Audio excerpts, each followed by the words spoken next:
about 2,000-3,000 years ago, we all were hunters and gatherers. So I was really interested to see the Hadza near Arusha. It's you can go there by public transport, but most people have something like organized tours to go there.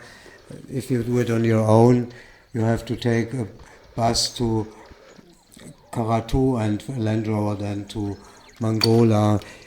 In the morning, one goes with a motorbike. Here we see already the group of the Hadza, which we found. The women and children were hanging around. Women were producing some vegetable, and quite straight we went to go hunting. I will not show the hunting because for some people that would be too cruel. I will make another video about that part of the hunting and gathering.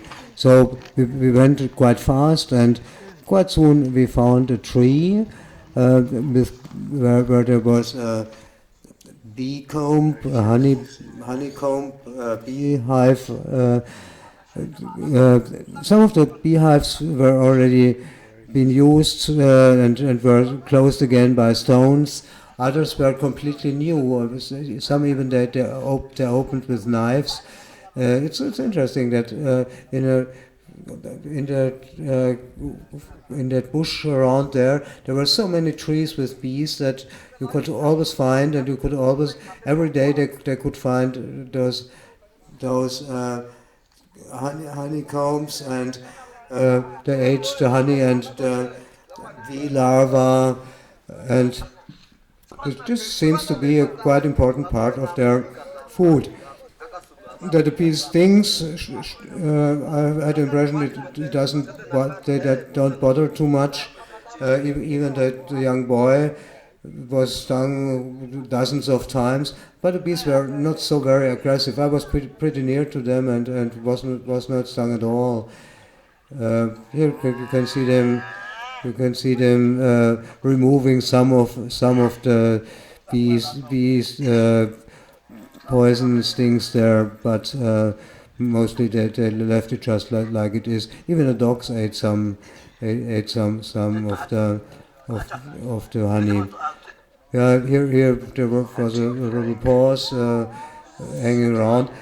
The Hadza have quite a lot of money which they actually don't use because what should they do with the money? So they buy cannabis, and almost all the time they were somehow smoking cannabis. By the way, they made their fire in a traditional way by drilling. Here you can see a touristic thing. They showed me how to use their bows, which is much more difficult than the bows we use for fun in our country, because they were quite hard wood, and they were pretty good in using them. Here, that's the bed of a river which is since some months already completely dry. We walked through this bed of the river, and the boys showed us some roots of plants which you can use if you are thirsty. Here you can see what I found.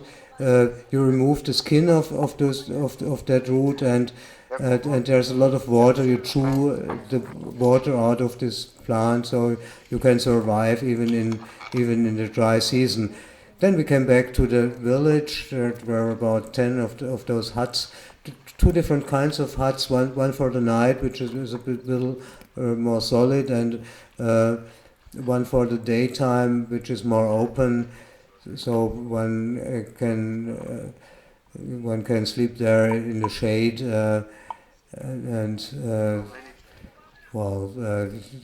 always one family has one of the huts, and you can see what they don't have a lot of civilization goods. Of course, they have knives, and they have some kind of cloths. Some of the cloths they have from baboon skins, which I think that is more touristic thing that they use that. Then there was the motor, another 3/4 of an hour to go back to civilization, to Namanga. on the motorbike.